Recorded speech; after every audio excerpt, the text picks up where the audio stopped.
ناظرین السلام علیکم، کیپٹل ٹی وی سے پروگرام کیپٹل کلینک میں آپ کو بہت بہت خوش آمدید کہتا ہوں۔ ہم اس ہفتہ وار ٹرانسمیشن سے آپ کو بیماریوں سے بچنے کے طریقے بتاتے ہیں، کو مولک کینسر جیسے مولک امراض کی ابتدائی سگنل بھی بتا دیتے ہیں تاکہ بیماری کوئی بھی ہو ناظرین آپ ابتدائی مراحل میں ہی اس کو کسی مستند ڈاکٹر یا قریبی اسپتال میں جا کے اس کی تشخیص کرائیں تو علاج سستا بھی ہوگا اور اس سے مکمل صحت یابی بھی ہوگی۔ لیکن آج ہم تھوڑا سے ہٹ کے ایک ایسا پروگرام کر رہے ہیں جس کی کہ ضرورت صرف میڈیکل کے پروفیشن سے تعلق رکھتے ہوئے ہر شخص کو ہے بلکہ ہر پاکستانی ہر شہری کو ہے، اور وہ ہے کہ ہمارے ملک میں گرتی ہوئی سچویشن جو ہمارا میڈیکل سٹینڈرڈ ہے وہ بہت ڈاؤن ہو چکا ہے۔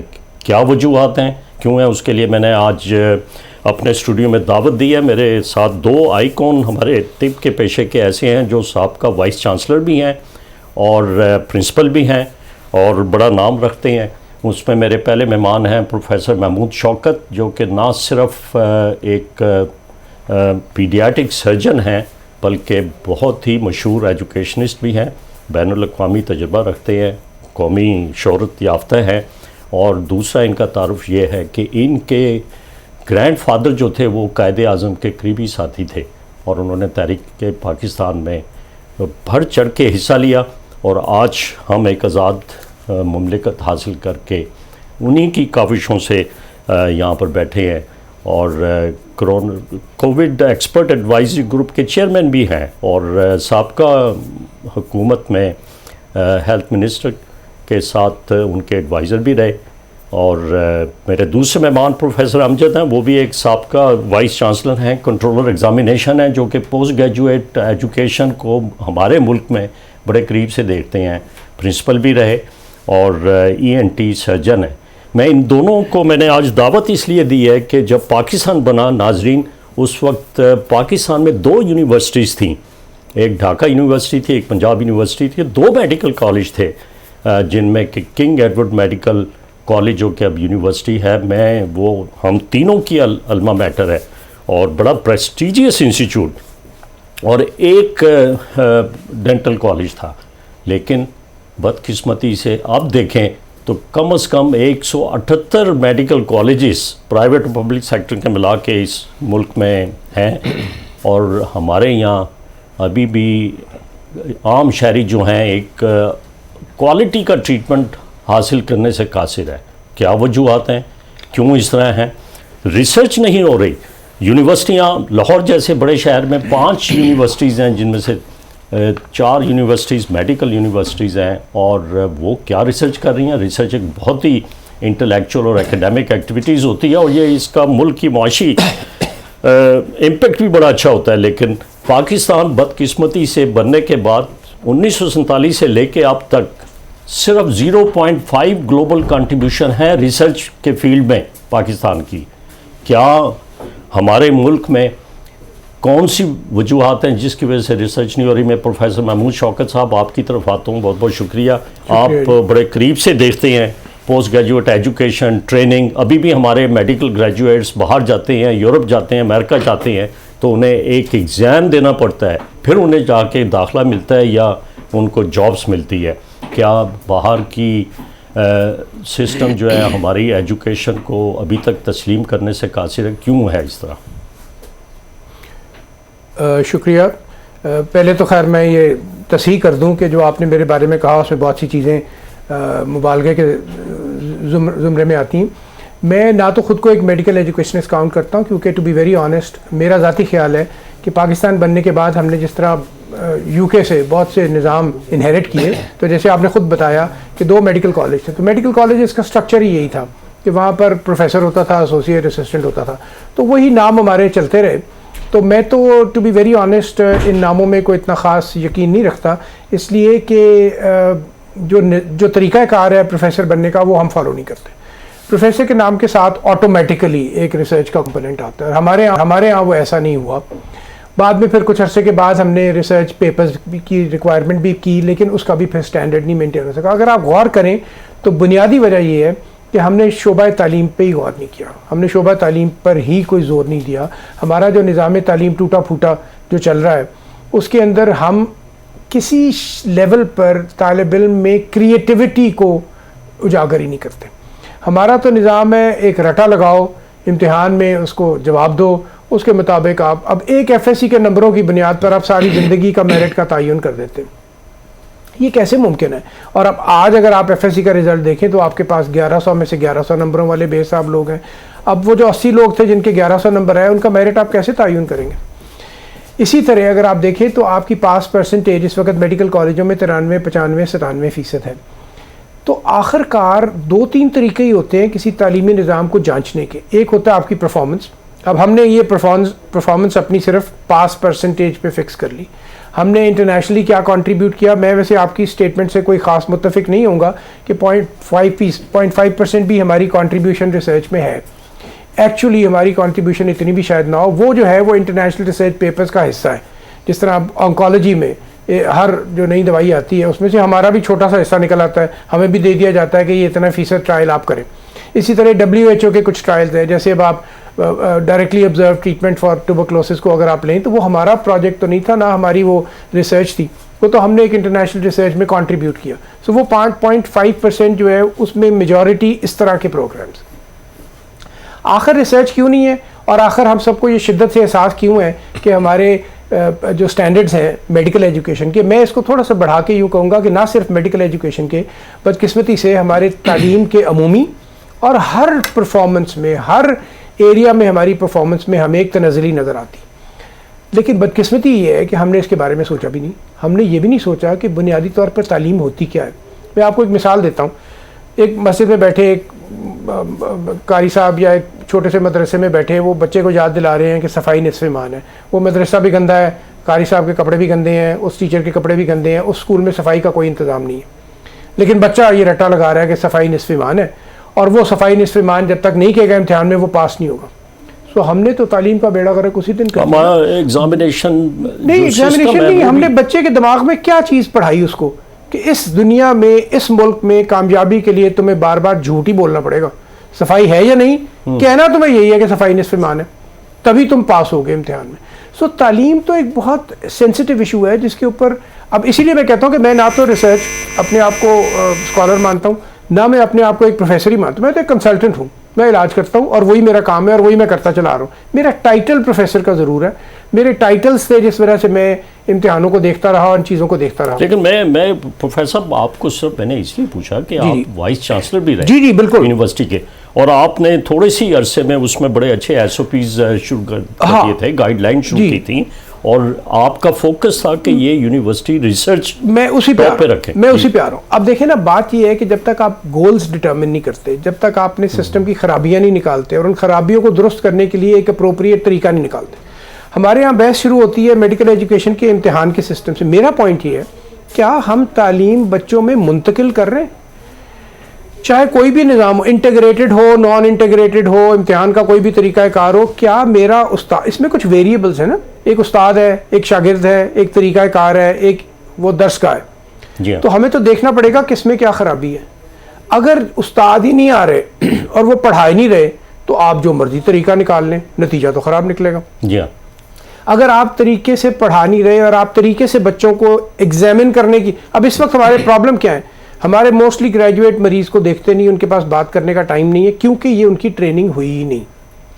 جو ہمارے کچھ اچھے گریجویٹس ہیں وہ اس وقت بھی دنیا میں جا کے اچھا پرفارم کر لیتے ہیں, لیکن یہ نظام کا کارنامہ نہیں ہے. کچھ لوگ تو خدا کی طرف سے فیکلٹی کا آپ نے کہا کہ جو پڑھانے والی فیکلٹی ہے وہ نہیں ہے. اگر آپ مجھ سے متفق ہوں گے کہ آغا خان یونیورسٹی جب شروع ہوئی تو اس نے سب سے پہلا کام یہ کیا کہ یورپین اور نارتھ امریکہ کے جو ایکیڈیمیشین تھے اور وہاں کے جو ریسرچ میں جن کا بہت نالج تھا, ان کو اس نے اپنی فیکلٹی میں ریکروٹ کیا.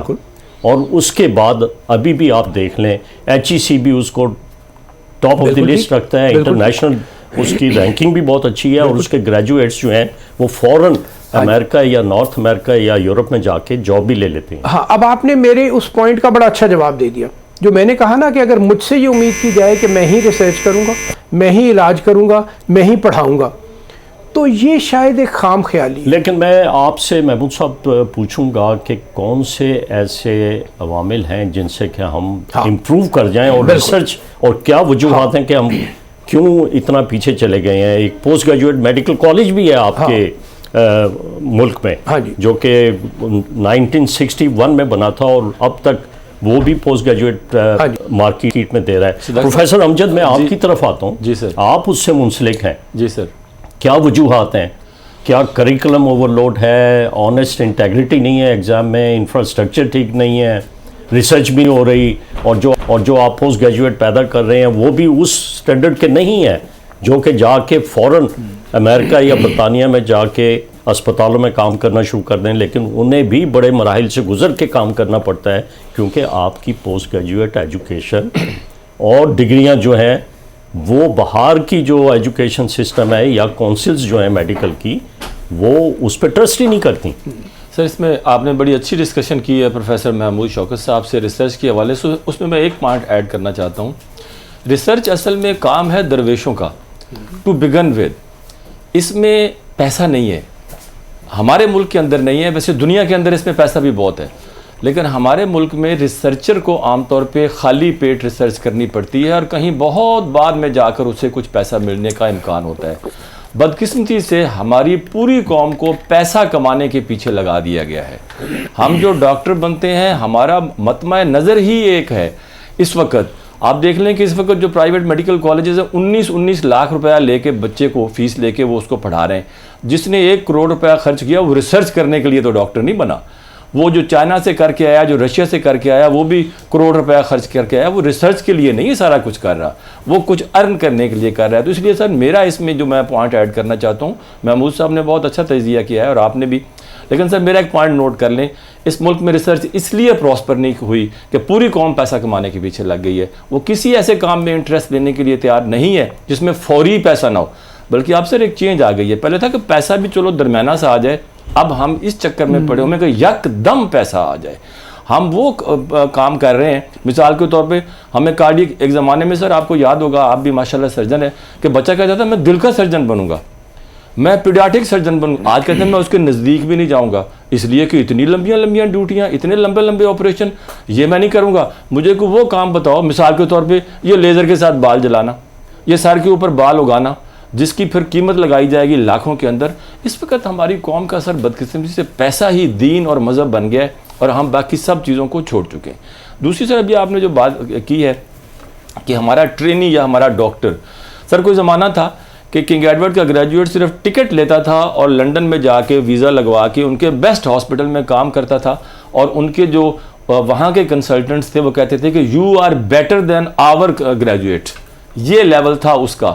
لیکن یہ وہ زمانہ تھا جب ہمارے پروفیسر یکسو تھے، جب ہمارے اداروں کو مکمل طور پہ آٹونومی حاصل تھی، ہمارے اساتذہ دن رات وہاں پہ عزت کے ساتھ کام کرتے تھے. اب ہم نے اپنے میڈیکل کالجوں کو اور یونیورسٹیوں کو بیوروکریسی کے دباؤ کے نیچے دے دیا ہے، اور وہاں پہ سر نہ کوئی خاکروب ہے، نہ وہاں پہ کوئی وارڈ بوائے ہے. کروڑوں اربوں روپے کا اکوپمنٹ ہم خرید کے دیتے ہیں، اس کو چلانے والا ٹیکنیشین نہیں دیتے. ہم اربوں روپے کی ایک بلڈنگ بنا کے دے دیتے ہیں لیکن اس کو صاف کرنے والے سویپر نہیں دیتے. اس کے اندر کروڑوں روپے کی لفٹ لگی ہوتی ہے لیکن اس لفٹ کو چلانے والا آپریٹر نہیں ہوتا. تو سر اس وقت جو ہے نا ایک ہم ایسے بحران میں سے گزر رہے ہیں کہ جہاں ایک عجوبہ، اور اوپر سے سر آپ کے علم میں ہے کہ 70s اور 80s تک تو صرف پبلک سیکٹر تھا، اب پرائیویٹ سیٹ اپ بہت اوپر چلا گیا ہے. پرائیویٹ سیٹ اپ نہیں چل رہا تھا اس ملک کے اندر، اس کو کنسلٹنٹ نہیں مل رہے تھے، اس کو ٹیچر نہیں مل رہے تھے. ابھی بھی پروفیسر امجد یہی سچویشن ہے کہ فیکلٹی ڈیفیشنسیز پرائیویٹ سیکٹر میں بھی ہیں، پبلک سیکٹر میں بھی ہیں. اور یہ آپ نے صحیح فرمایا کہ جو ہمارے بابو کریسی ہے وہ جب تک بابو کریسی کی انٹرفرنس ختم نہیں ہوگی میرٹ کو لے کے آئیں آگے. ابھی بھی آپ دیکھ لیں کہ جتنے آپ کے انسٹیٹیوٹس ہیں ان میں 2 آفس ہولڈر بیٹھے ہوئے ہیں کہ وہ وائس چانسلر بھی ہیں، اور ایک جو آپ کا پوسٹ گریجویٹ کالج ہے اس میں بھی ان کا بڑا ایکٹیو رول ہے، اس کی بھی وہ آفس پہ قبضہ کر کے بیٹھے ہوئے ہیں. تو کس طرح ایجوکیشن امپروو کریں؟ جی آپ نے صحیح کہا سر، ہمیں بہت شوق ہے کہ ہم اپنی کیپ کے اندر دھڑا دھڑ فیدر پہ فیدر لگانا چاہتے ہیں اور کام نہیں کرنا چاہتے. آپ مجھ سے پوچھ لیں، دیکھیں سر ایک پروفیسر آف سرجری یا ایک پروفیسر آف پیڈیاٹک سرجری اتنی بڑی ذمہ داری ہے کہ اس کو دن رات سانس لینے کا ہوش نہیں ہوتا. لیکن اس کے اوپر ایک اور ڈال دیں کہ جناب اب آپ پرنسپل بھی ہو گئے, پھر ایک اور ڈال دیں اب آپ کونسلر بھی ہو گئے, پھر ایک اور ڈال دیں اب آپ وائس چانسلر, مطلب اور اگلا انکار نہیں کرتا, وہ کہتا آنے دو, یہ بھی آنے دو, یہ بھی, اور کسی چیز کی سر اکاؤنٹیبلٹی نہیں ہے. ظاہر صاحب میں یہاں یہ کہنا چاہوں گا کہ ہمارے ہائی لیولز نے, ہماری گورنمنٹ کے لیول پہ یہ زیادتی ہوئی ہے کہ ہم نے سفارشی لوگوں کو 2-2, 3-3, 4-4, 5-5 کیپس جو ہیں وہ سملٹینیسلی پہنا دی ہیں, اور پھر یہ نہیں پوچھا کہ جناب کی پرفارمنس کیا ہے, جناب ڈیلیور کیا کر رہے ہیں, اور جیسے بھی ادارے تھے وہ نیچے تباہ ہوتے رہے ہیں. لیکن اکاؤنٹیبلٹی نہ ہونے کی وجہ سے سر یہاں پہ ایک آدمی آتا ہے وہ پورے ادارے کو کھنڈر بنا کے چلا جائے, اسے پوچھنے والا کوئی نہیں. ایک آدمی دن رات کام کر کے اس کو امپروو کرتا ہے, اس کو اپریشیٹ کرنے والا کوئی نہیں ہے. اللہ تعالیٰ نے بھی قرآن میں جہاں مسلمانوں کو یا لوگوں کو دعوت دیا, یا اسے کہا ہے کہ تمہیں جزا ملے گی, اور یا ڈرایا کہ تمہیں سزا ملے گی. ایک چھوٹے سے وقفے کی طرف چلتے ہیں, وقفے کے بعد ہم اسی ٹاپک پہ اپنی گفتگو جاری رکھیں گے. ناظرین, پروگرام میں دوبارہ خوش آمدید کہتا ہوں. آج ہم اپنے اسٹوڈیو سے میڈیکل ایجوکیشن پہ ڈیبیٹ کر رہے ہیں. بدقسمتی یہ ہے پروفیسر امجد, میں آپ کو دوبارہ دعوت دوں گا. آپ نے صحیح فرمایا کہ جتنی آرگنائزیشن ہیں ہمارے ملک کی, بدقسمتی سے کوئی نہ کوئی اس میں ڈیفیشنسیز پیدا ہو گئی ہیں اور ہیں, اور اس کو ریکٹیفائی کرنے والا کوئی نہیں. جو سٹیک ہولڈر ہیں, پولیٹیکل انٹرفیرنس آئی تھی انسٹیٹیوٹس میں, جو کہ ایک ایجوکیشن انسٹیٹیوٹ کا بیڑا غرق کر کے رکھ دیتی ہے, اور بلو آئیڈ لوگوں کو وہاں پہ بٹھا دیتے ہیں, اور انہوں نے کیا ایکسرسائز کرنا, کیا امپروو کرنا. پروفیسر محمود شوکت, میں آپ کی طرف دوبارہ آتا ہوں. 1960 میں نیشنل انسٹیٹیوٹ آف ہیلتھ کی بنیاد رکھی گئی, اور اس میں ایک ریسرچ سیل بنایا گیا جو کہ 65 کے بعد اس کو ایمپاور کیا گیا کہ وہ جتنے یونیورسٹیز ہیں یا میڈیکل انسٹیٹیوٹس ہیں اس میں ریسرچ کو سپروائز کرے, ایتھیکل ایشوز دیکھیں, فنڈنگ کریں, ان کے جو ریسرچ ٹاپکس تھے ان کا پرونس اینڈ کونس دیکھیں, اور دیکھیں کہ ملک میں کس طریقے سے وہ معاشی صورت کو ٹھیک کریں گے اور انٹرنیشنلی ہم کہاں پہنچیں گے. لیکن یہ کام ہوا نہیں. جی, اگر آپ دیکھیں تو آپ کو اس کا سوال بڑی آسانی سے مل جائے گا.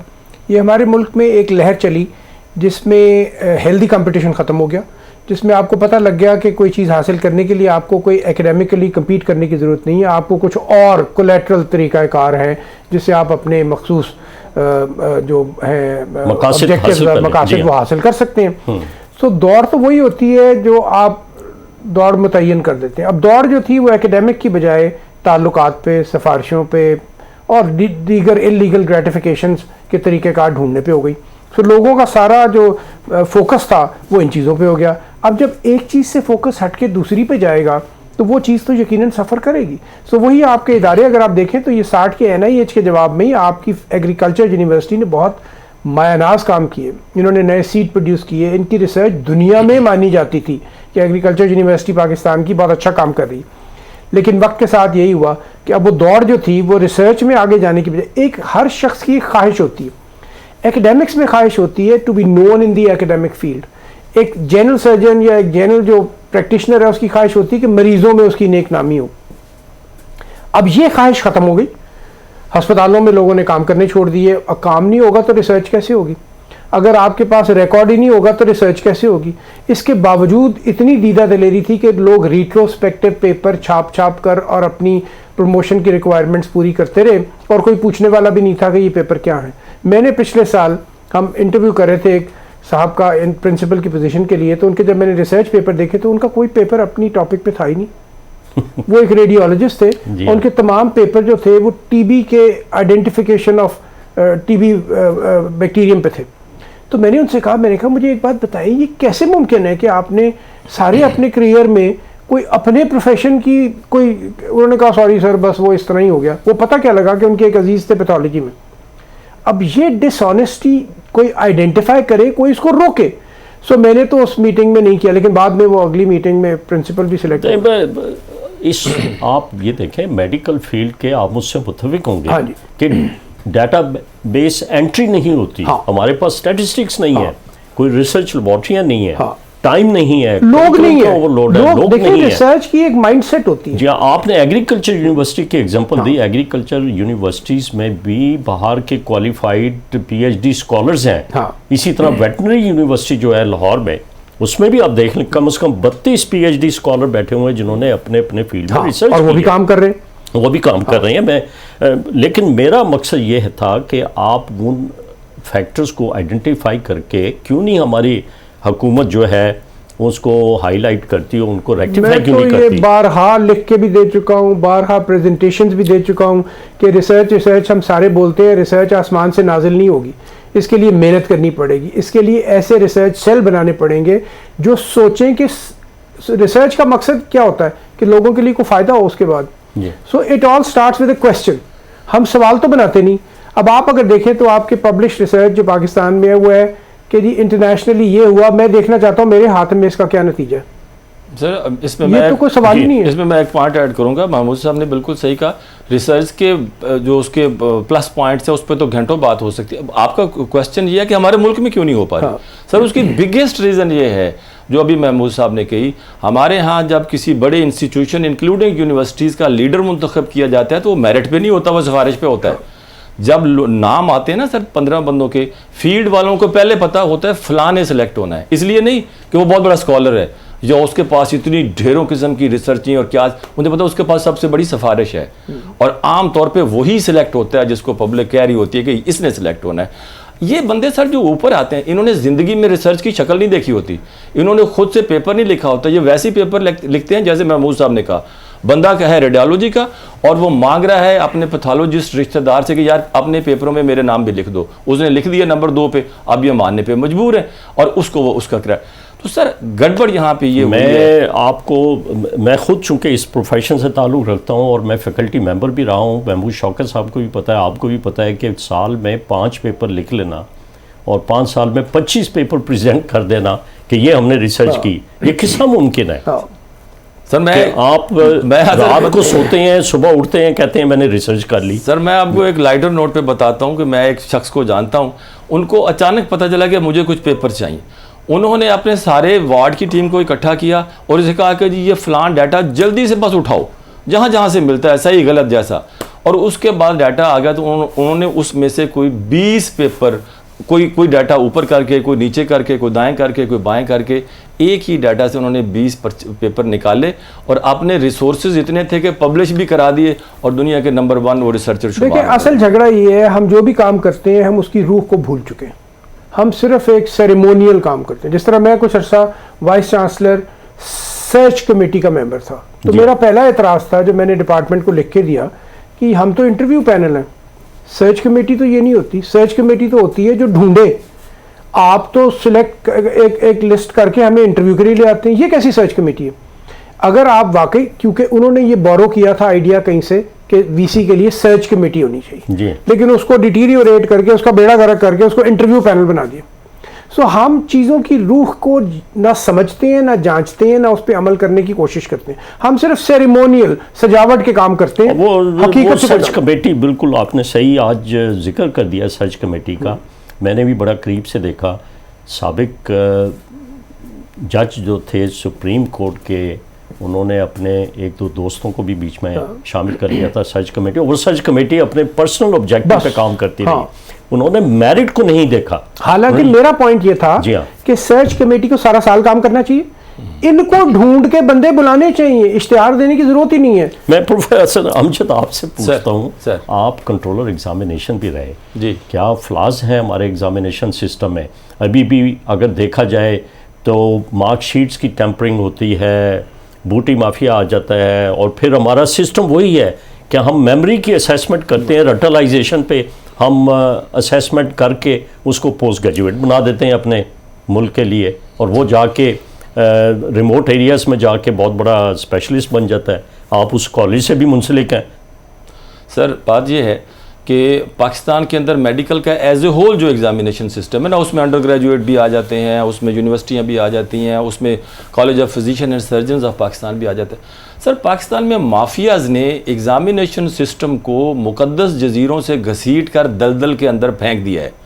انہوں نے اس کو اپنے جو ایمز ہیں اس کے مطابق ماڈیفائی کر لیا ہے. میں آپ کو اس کی مثال دیتا ہوں. کسی زمانے میں ہم لیتے تھے ایسے ٹائپ کویسچن پیپر، آج ہم چلے گئے ہیں ٹوٹل ایم سی کیو کے اوپر ہر جگہ، انڈر گریجویٹ میں بھی پوسٹ گریجویٹ میں بھی. اور سر جب وہ بچہ امتحان دینے جاتا ہے آدھے ایم سی کیو کے بارے میں اس کو پہلے ہی اندازہ ہوتا ہے، چونکہ گنے چنے ایم سی کیو ہیں جس کی کتابیں چھپی ہوئی ہیں، وہ بچہ ان کی رٹلائزیشن کرتا ہے تو جا کے دیکھتا ہے کہ پرچوں میں 50% جو ہے نا وہی آگے جو اس نے اپنی کتابوں میں پڑھے ہوئے تھے۔ پھر آپ کو پتہ ہے کہ اکیڈمیاں بن گئی ہوئی ہیں، گیس لگانے والے آ گئے ہیں۔ اس کے بعد سر جو پریکٹیکل ہے، آپ نے بھی امتحان دیا ہوا ہے، ماضی میں بڑے جید قسم کے professor short case, long case, under graduate میں بھی وہاں جا کے ڈسکشن کر کے بچے کے نالج کو اسیس کر کے کرتے تھے۔ یہ چیزیں تو ختم ہو گئی اب سر ایک ہے ٹوکس اور ایک کو کہتے ہیں آسپی۔ ایم بی بی ایس کے امتحان میں بھی یہی ہو رہا ہے، ایم ایس میں بھی یہی ہو رہا ہے، ایف سی بی ایس کے امتحان میں بھی یہی پیٹرن جو ہے نا وہ اڈاپٹ کیا جا رہا ہے۔ سر انڈر گریجویٹ میں تو آسپی 100% پتہ ہوتی ہے کینڈیڈیٹ کو، اور خاص طور پہ پرائیویٹ میڈیکل کالجوں کے جو انچارجز ہیں ان پہ تو پریشر ہوتا ہے کہ تم نے 100% رزلٹ دینا ہے، لہٰذا وہ آسپی پہلے 100% لیک کرتا ہے اپنے اسٹوڈنٹ کو، اور پھر جا کے صبح اس کا 100% رزلٹ نکلتا ہے۔ سر اس وقت سسٹم کو مکمل طور پہ کیچ کر لیا، اور اس کی ریزن یہ ہے ہمارے ملک میں حکومتوں کی پریفرنس کے اندر ایجوکیشن اینڈ میڈیکل ایجوکیشن دونوں شامل ہی نہیں ہے۔ انہوں نے کبھی اس کے اوپر کوئی سیریس تھنکنگ، کوئی تھنک ٹینک، میں اب نام نہیں لیتا، ہم چونکہ میں اور محمود شوکت ہمیشہ سے ان ایشوز کو لے کے بھاگتے رہے، اب بھی سر ہم اپنے ہاتھ میں ریفارمز لے کے پھرتے ہیں اتھارٹیز کے پیچھے۔ صحیح کہہ رہے ہیں، میں ایک کھانے پر ایک سیکٹری ہیلتھ کے ساتھ تھا، میں نے انہیں کہا خدا کے لیے اگر آپ نے ملک کی میڈیکل ایجوکیشن کو ٹھیک کرنا ہے، پوسٹ گریجویٹ ایجوکیشن اور ٹریننگ کو ٹھیک کرنا ہے تو ایک بڑی ہائی لیول کی ٹاسک فورس بنا دیں اور اس کو امپاور کر دیں کہ سب سے پہلے تو وہ یہ چیزیں آئیڈینٹیفائی کرے جس کا آپ ذکر کر رہے ہیں، اور پھر اس میں دیکھیں کہ اس کے سٹیک ہولڈر کون ہے، اور ان کو پولیٹیکل انٹرفرنس اور سفارشی گروپ جو چھایا ہوا ہے اور جو 3 کیپس اپنے سر کے اوپر لے کے بیٹھا ہوا ہے اس سے جان چھڑا دیں تو شاید ہماری ایجوکیشن ٹھیک ہو جائے۔ میں ایک قائد اعظم کی جو تقریر تھی اسے میں کوٹ کرتا ہوں، وہ اس کے بعد میں محمود شوکت آپ سے، education is a matter of life and death for Pakistan. The world is progressing so rapidly that without requisite advance in education, not only shall we lag behind others, but may be wiped out altogether.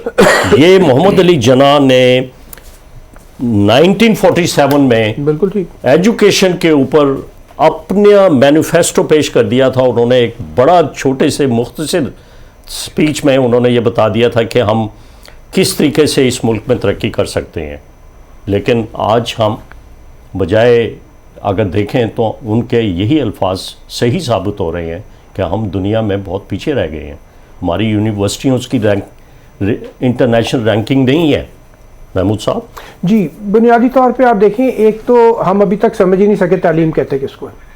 آپ کا research کا مسئلہ بھی حل ہو جائے، آپ کے سوال بھی پوچھے جائیں، آپ کے جواب بھی نکالے جائیں، آپ کے معاشی اور معاشرتی مسائل بھی حل ہو جائیں، اگر ہم کسی انسان کو تعلیم کے ذریعے اس قابل کر دیں کہ وہ سوچنے لگ جائے. ہم نے تو تعلیم کی ڈیفینیشن ہی بدل دی. ہمارے نزدیک تعلیم اس وقت یہ ہے giving somebody a set of technical knowledge that enables him to get a job.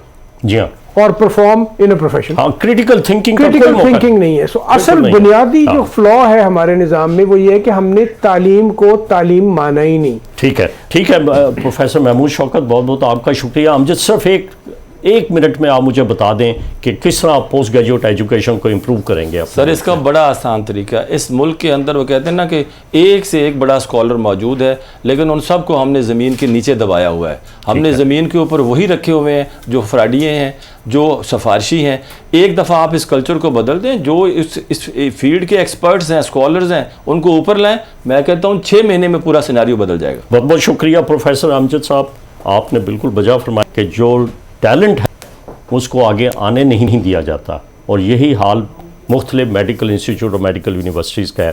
کوئی ریسرچ نہیں ہے، زیرو ریسرچ ہے، کوئی کریٹیکل تھنکنگ نہیں ہے. جس طرح پروفیسر محمود شوکت صاحب نے کہا، اگر ہم اچھے اسپیشلسٹ پروڈیوس کریں گے ناظرین، آپ کے لیے آپ کی صحت بھی امپروو کرے گی اور آپ کی بیماریاں بھی ابتدائی مراحل میں چیک ہوں گی. ہماری میڈیکل یونیورسٹیوں کو تھورولی ریویو کرنے کی ضرورت ہے. اتنی گھٹیا ڈگری والے یا ڈگری ہولڈر پیدا کر رہے ہیں کہ بس میں کیا بتاؤں. بہت بہت شکریہ پروفیسر امجد، پروفیسر محمود شوکت. ناظرین آپ کا شکریہ، آپ نے میرا پروگرام دیکھا. مجھے ضرور ای میل کیجیے اور فیڈ بیک دیں.